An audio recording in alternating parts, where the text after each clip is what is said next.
Hörmətli tamaşaçılar, Realda qida verilişinin bugünkü buraxılışında biz zoonoz xəstəliklərdən danışırıq. Mövzunu studiyanın qonağı ilə müzakirə edəcəyik. Mənim qonağım Qida Təhlükəsizliyi İnstitutunun Mərkəzi Baytarlıq Laboratoriyasının müdiri Aytən xanım Hacıyevadır. Salam edirəm sizə, xoş gəlmisiniz. Salam, xoş görüşdük. Aytən xanım, zoonoz xəstəliklərdən danışırıq. Əvvəlcə istəyərdik ki, bu xəstəlik barədə bir qədər ətraflı məlumat verəsiniz. Zoonoz xəstəliklər nədir, hansı təhlükələr yaradır və beynəlxalq təşkilatların zoonoz xəstəliklərlə bağlı hansı çağırışları, tövsiyələri var? Buyurun, zəhmət olmasa məlumatları siz çatdırın.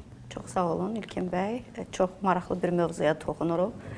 Zoonoz xəstəliklər dedikdə bu heyvanlardan insanlara keçə bilən xəstəliklərdir və ümumiyyətlə beynəlxalq təşkilatlar, eyni zamanda Azərbaycan hökuməti zoonoz xəstəliklərin monitorinqi, onların nəzarəti və qarşısının alınması sahəsində əhəmiyyətli statistika və məlumatlar təqdim edir. Həmçinin bu istiqamətdə tədbirlərini həyata keçirir. Hal-hazırda dünyada insan və heyvan aləmini əhatə edən zoonozların sayı 2000-ə yaxındır. Və bu zoonozlardan 50-sinə qədər olanı insanlar üçün xüsusi təhlükə yaradır. Misal olaraq hansıları göstərmək olar? Misal olaraq mən quduzluq xəstəliyini ilk öncə qeyd etmək istəyərəm.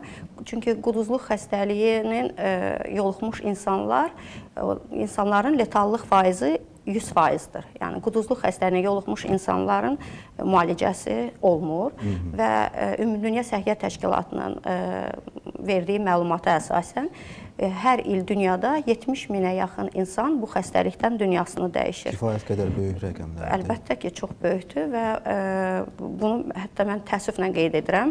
Azərbaycanda da quduzluq xəstəliyinə yoluxmalar var. Həm heyvanlar arasında, eyni zamanda insanlar arasında. İnsanlar dərhal zamanında buna həkimə müraciət edərlərsə, əlbəttə ki, bu xəstəliyin qarşısının alınması mümkündür.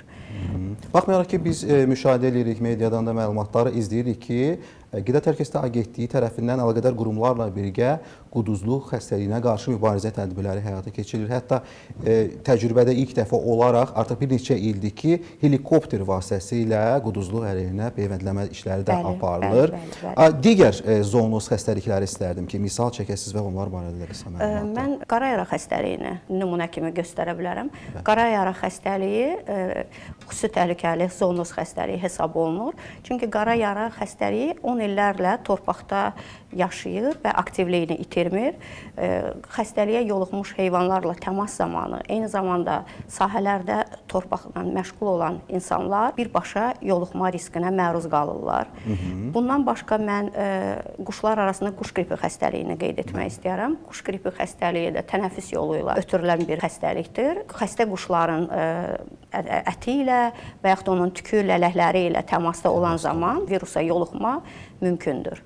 Və Ümumdünya Səhiyyə Təşkilatının başqa hansı statistik məlumatları var zoonoz xəstəliklərin ümumilikdə yayılması ilə bağlı? Siz az öncə dediniz quduzluqla bağlı. Bəs ümumilikdə neçə faiz? Ümumilikdə 60%, bəli, 60% xəstəliklər heyvandan insana ötürülür. Qısa da olsa məlumat verdik agentliyin həyata keçirdiyi tədbirlərdən. Həm quduzluq olsun, həm quş qripi ilə bağlı olsun, eləcə də digər zoonoz xəstəliklərlə bağlı. Agentlik hansı nəzarət və tənzimləmə tədbirləri həyata keçirir? Azərbaycan Qida Təhlükəsizliyi Agentliyi mütəmadi olaraq zoonoz xəstəliklərinin, eyni zamanda digər xəstəlikləri də nəzərə alsaq, tədbirlərini həyata keçirir. Bunlardan biri, mən monitorinqləri qeyd etmək istəyərəm. Monitorinqlər bu həm heyvan sağlamlığı istiqamətində heyvanların sağlamlığının izlənməsinə kömək edir.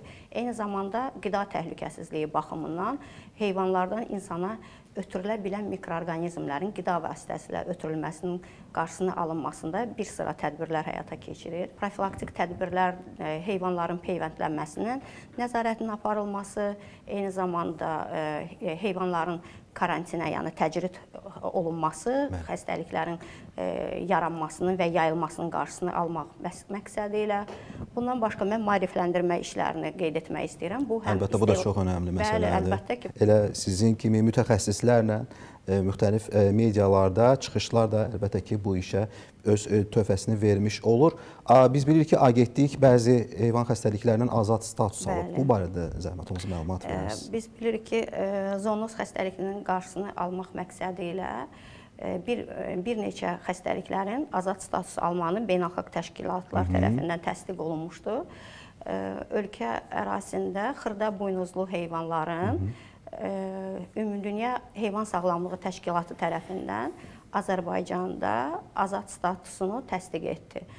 Bu ötən ilin may ayında baş vermişdi. Eyni zamanda ötən ilin sonunda noyabr ayında yüksək patogen quş qripi xəstəliyinin də azad statusunu Ümumdünya Heyvan Sağlamlığı Təşkilatı təsdiq etmişdi. Ölkəmizdə hal-hazırda iki xəstəlikdən son illərdə həm xırdabuynuzluların taunu, eyni zamanda quş qripindən azad status əldə olunub, amma arxanlaşmırıq. Əlbəttə ki, bizim növbəti adımımız dabaq xəstəliyinin azad statusunun alınmasına doğru işlərimizi görürük. Bu işdə sizə, həmkarlarımıza uğurlar diləyirik. Biz qara yara xəstəliyindən danışdıq. İstəyirəm ayrıca olaraq bu xəstəlik üzərində dayanaq. Ümumiyyətlə, bu xəstəliyin hansı əlamətləri var, hansı yollarla yoluxur və tövsiyələr nə olardı? Qara yara xəstəliyi, qeyd etdiyimiz kimi, bu da zoonoz və xüsusi təhlükəli bir xəstəlikdir. Bu bakteriyadır və torpaqda illərlə yaşama aktivliyi vardır. Xəstəlik heyvanlara yoluxmuş sahələrdən, torpaqlardan yem vasitəsilə yoluxa bilirlər. Eyni zamanda su vasitəsilə yoluxa bilirlər. Bundan başqa yoluxmuş heyvanların qalıqları, ifrazatları ilə heyvanlar birbaşa yoluxa bilirlər. İnsanlar arasında isə bu yoluxmalar həm qida vasitəsilə, tənəffüs vasitəsilə, yəni inqalyasiya vasitəsilə, eyni zamanda kəsiklərdən, yəni yaralardan birbaşa təmas olduqda bu bakteriyanın orqanizmə düşməsi mümkündür. Mübarizə tədbirləri necə aparılmalıdır? Mübarizə tədbirləri əlbəttə ki, biz yenə qeyd edəcəyik ki, heyvanlar mütəmadi olaraq peyvəndlənməlidir. Heyvanlarla təmas qaydalarına biz belə əməl etməliyik. Qara yarada bütün bədən dəliklərindən qanın axmasıdır və bu qanın axmasının laxtalanmaması da görünür. Eyni zamanda təngi nəfəslik hiss olunur heyvanlarda, yüksək hərarət.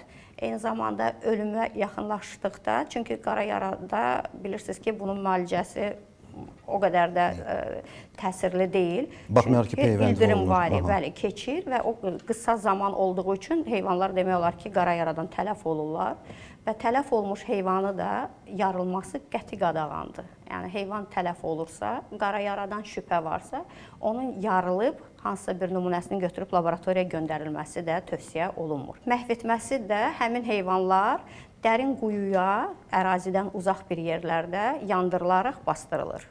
Bəs insanlar? Ətraf dezinfeksiya olunur. Dezinfeksiya olunur. İnsanlar, əgər onda hər hansı bir şübhələr olarsa qara yaraya yoluxma, onlar ilk olaraq yəqin ki, həkimə müraciət etməlidir. Mütləq. Və onlara hər hansı bir həmin ərazi ümumiyyətlə bəli, karantinə alınır. Əgər təsadüfətdə bir hadisə belə baş versə, artıq bu alovlanma sayılır.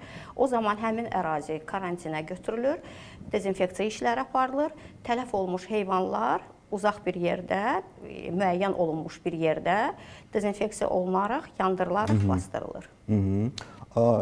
Əlbəttə ki, bütün xəstəliklərlə bağlı ilkin diaqnozu yalnız laborator analizlərinin nəticəsində biz əldə edə bilərik. Bax, bu baxımdan Qida Təhlükəsizliyi İnstitutunun laboratoriyaların imkanları barədə zəhmət olmasa məlumat verin. Müayinələr hansı metodlarla həyata keçirilir?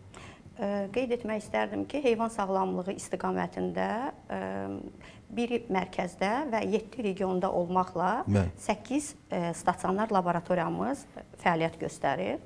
Həmin laboratoriyalar bütün lazımi avadanlıqlarla təchiz olunmuşdur. İstər qara yara olsun, istər digər xəstəliklər olsun, bütün müayinələrin standartlara cavab verən şəkildə həyata keçirilməsi mümkündür. Bundan başqa bizim bilirsiniz ki, Səhra mobil laboratoriyamız da mövcuddur. Çadır tipli. Çadır tipli, bəli. Biz həmin çadırlarda ucqar kənddə olsun, yəni ucqar bir rayonda olsun. Tutaq ki, hansısa bir xəstəlik ocağı aşkar edilirsə, Edilsə, dərhal biz orada bəli, yerində qısa zamanda operativ şəkildə quraşdırılır, bizim müayinələr. çevik dəstəmiz mövcuddur. Bütün ləvazimatlar, bütün avadanlıqlar hər biri hazır vəziyyətdədir. Çatdırmaq istədiyiniz hər hansı bir mesaj varsa, tövsiyə varsa, zəhmət olmasa, ümumilikdə lap deyək ki, zoonoz xəstəliklərlə bağlı və bununla da söhbəti yekunlaşdıraq. Zoonoz xəstəliklər, biz zoonoz xəstəliklərdən danışdıq ki, bu heyvanlardan insanlara keçir. Tövsiyəm o olar ki, ən başlıca heyvanlarımızı peyvəndləyək. Peyvəndlər insanları xəstəliklərə yoluxmadan qoruyur, riski minimallaşdırır. Bundan başqa baytar sanitariya qaydalarına riayət edək. Baytar nəzarəti olmadan məhsulların istehlakına yox deyək. Bəli, elə bax bizim söhbətin əvvəlində qeyd etdiyimiz məsələlər heyvandan insana, insana heyvana keçə bilən xəstəliklər. Bütün bunlar onu göstərir ki, baytarlıq nəzarəti olmadan elə ət məhsulları olsun, onların istehlakı, baytarlıq nəzarəti bir daha xatırladır ki, həkim nəzarəti olmadan istehlakı da tövsiyə olunmur. Buradan elə bir daha istehlakçılara da müraciət edək. Təşəkkürlər. Çox sağ olun. Sağ olun. Gəldi studiyaya, maraqlı söhbət etdik. Düşünürəm ki, hörmətli tamaşaçılar, Realda qida verilişinin bugünkü buraxılışında biz zoonoz xəstəliklərdən danışırdıq. Mənim qonağım Qida Təhlükəsizliyi İnstitutunun Mərkəzi Baytarlıq Laboratoriyasının müdiri Aytən xanım Hacıyeva idi.